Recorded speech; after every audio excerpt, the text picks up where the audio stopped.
Hello, good morning সবাইকে, সুপ্রভাত। প্রচণ্ড ঠান্ডা, ভীষণ ঠান্ডা। কিন্তু উম ভালো লাগছে। গ্রীষ্মের প্রচণ্ড দাবদাহের কথা মনে পড়লে এই ঠান্ডাটাকে মনে হচ্ছে বেশ প্যাকেট করে ভরে রাখতে পারলে ভালো হতো। যখন প্রচণ্ড গরম পড়বে আবার, তখন যদি বেশ একটু, একটু করে বার করে খরচ করা যেত, তাহলে বেশ ভালো হতো বলো? যাক, আশা করি সবার দিনটা ভালোভাবে শুরু হয়েছে। আজকে আর বাইরে গিয়ে ভিডিও করতে পারলাম না। ভীষণ ঠান্ডা লাগছে। বুঝতেই পারছো আমার অবস্থা দেখে যে ঠান্ডা লাগছে প্রচণ্ডই, সত্যিই খুব ঠান্ডা।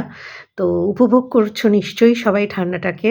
জমিয়ে উপভোগ করো। কারণ আমাদের কাছে এই ঠান্ডাটা খুব বেশি দিনের প্রাপ্তি নয়।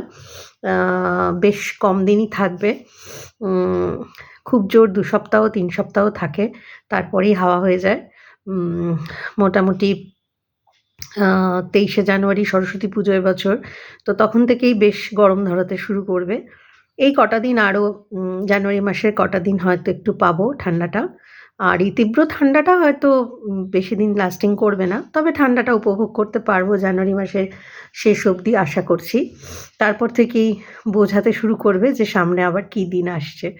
তো অবশ্যই যেটা পাচ্ছ সেটাকে সবাই নিশ্চয়ই উপভোগ করছো। হ্যাঁ, অনেকের ঠান্ডায় ভীষণ কষ্ট হয়।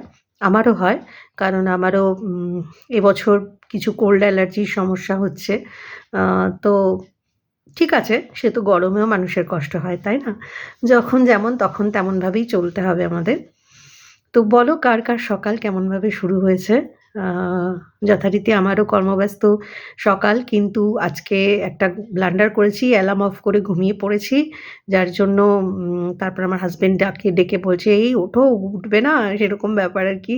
তখন ধড়ফড় করে উঠে কাজে গেছি, যার জন্য একটু লেট হয়েছে কাজ করতে। তো এখন ১ কাপ ধোঁয়া ওঠা গরম চা নিয়ে একটু বসেছি। বসে ভাবলাম তোমাদের সাথে আজকে সকালে কথাটা বলি। তো আজকে যেটা বলার কথা মনে হলো যে দেখবে এক শ্রেণীর লোক থাকে তারা আ সকলকে না উপদেশ দিতে ভালোবাসে। তো আমরাও দিই, সকলেই দিই কম বেশি। কিন্তু কিছু লোক থাকে যারা সব ব্যাপারেই অতিরিক্ত উপদেশ দেয়। মানে এটা করো না, তুমি এই সময় খাওয়া-দাওয়া করো, আ এটা একদম করো না, অমুক সময় করো, এটা খাও, ওটা করো, সেটা করো। কিন্তু নিজেরা দেখবে তার কিছুই তারা মেনে চলে না। মানে যত কিছু উপদেশ তোমার জন্য, আর নিজের বেলায় কোনো নিয়ম পালনের আ ধার ধারে না তারা। তো এই ধরনের মানুষ আমাদের ডিল করতে হয় জীবনে। আমাদের আত্মীয়স্বজন, পরিবার-পরিজন, বন্ধু-বান্ধবদের মধ্যে থাকে এরকম মানুষ।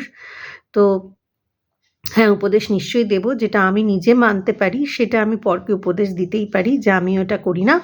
এটা ঠিক না। এটা তুমিও না করার চেষ্টা করো।" এটা করা যেতে পারে। কিন্তু আমি কোনো নিয়মই মানব না। আর যত উপদেশ দেওয়ার বেলায় সবাইকে দুনিয়ার উপদেশ যেন আমি সব জানি। তো এটা আবার উম ঠিক নয়। কারণ তারাও তো জানে যে তুমি কি মানো না মানো। তো তাদেরও বিরক্ত আসে কখনো, কখনো। কিন্তু এ ধরনের মানুষকে হ্যান্ডেল করব কি করে? এটাই বড় প্রশ্ন। আমার মনে হয় ইগনোর করাটা সবথেকে ভালো উপায়। সবকিছু হ্যাঁ, হ্যাঁ, আচ্ছা, ও ঠিক আছে। এরকম বলে যদি আমরা তাদেরকে একটু পাশ কাটিয়ে যেতে পারি। কারণ তুমি যদি তাদেরকে মুখের উপর সত্যি কথা বলো, তাহলে তোমার সম্পর্ক নষ্ট হওয়ার একটা ভয় থাকে। বা তারা অসন্তুষ্ট হতে পারে, বা তারা মুখের ওপর দুটো খারাপ কথা তোমায় বলতে পারে, যেটায় তুমি অফেন্ডেড হতে পারো। তো এই ধরনের অপ্রীতিকর পরিস্থিতি এড়ানোর জন্য আমার মনে হয় তাদেরকে একটু হ্যাঁ, হ্যাঁ করে কাটিয়ে যাওয়াটাই বেটার অপশন। আর যদি আ চুপ করে থাকাটা একটু টাফ হয় কখনো, কখনো। কিন্তু কিছু উপায় নেই, জানো তো? মানে কি বলে না, বোবার শত্রু নেই। তো তুমি যদি মুখ খোলো, তাহলে একটু সমস্যা অবশ্যই হতে পারে। তো ওইজন্য এই ধরনের মানুষকে বেটার হচ্ছে চুপচাপ হজম করে যাও, এবং তার সাথে হ্যাঁতে হ্যাঁ মিলিয়ে গেলে তারা একটু কম উম কমের ওপর দিয়ে ছেড়ে দেয় আরকি।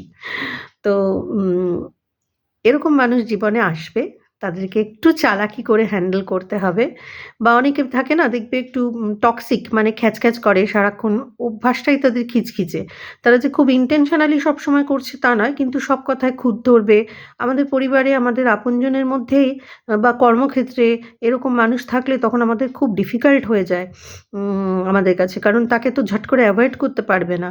কিন্তু সেক্ষেত্রেও যতটা সম্ভব হ্যাঁ, হুঁতে ছেড়ে দেওয়াটা যদি অভ্যেস করতে পারো, দেখবে ঝগড়া ঝামেলা কম লাগছে, ক্ল্যাশ কম লাগছে, এবং তোমার ওপর নিও না। মানে অ্যাবসর্ব করো না। কি বলছে সেটাকে তুমি অ্যাবসর্ব করো না। যত আমরা অ্যাবসর্ব করে নেব না, তত আমার মধ্যে নেগেটিভিটি উৎপন্ন হবে, রাগ, ক্ষোভ উৎপন্ন হবে, বিরক্তি উৎপন্ন হবে।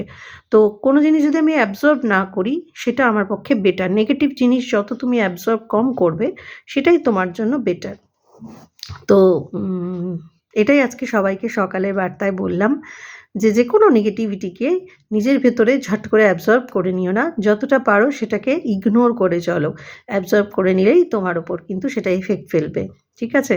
তো যে কেউ যদি তোমার সম্বন্ধে খারাপ ভাবে, তুমি জানো যে তার ভাবনা চিন্তাটা তোমার প্রতি খারাপ, সে তোমায় হিংসে করে বা সে তোমায় পছন্দ করে না, সে তোমার শত্রু, তার থেকেও চিন্তাই করো না তার কথা বেশি। যত তুমি তার কথা বেশি চিন্তা করবে, তত তার সমস্যা, সেটা তোমার তো নয়। হ্যাঁ? তো সে যে নেগেটিভিটিটা উৎপন্ন করছে, সেটা তোমাকে এফেক্ট করে ফেললে খুব মুশকিল। তাই নেগেটিভিটি থেকে সচেতন থাকো, এফেক্টেড হয়েও না, হ্যাঁ? তো এটা না হওয়ার সবচেয়ে বড় উপায় হচ্ছে নিজের কাজে মন দাও আর ইগনোর দেম। ঠিক আছে? তো আজ এই অবধি। সবাই ভালো থেকো, সুস্থ থেকো। সবথেকে বড় কথা, এই ঠান্ডায় সুস্থ থাকাটাও একটা ব্যাপার। কারণ ভীষণ ঠান্ডা, ঠান্ডা লাগার একটা সমস্যা ঘরে ঘরেই দেখা যাচ্ছে। তো অবশ্যই ভালো থেকো, সুস্থ থেকো, অপরকে ভালো রেখো, অপরের বিরক্তির কারণ হয়ো না। আজ এই অবধি, চলো টাটা।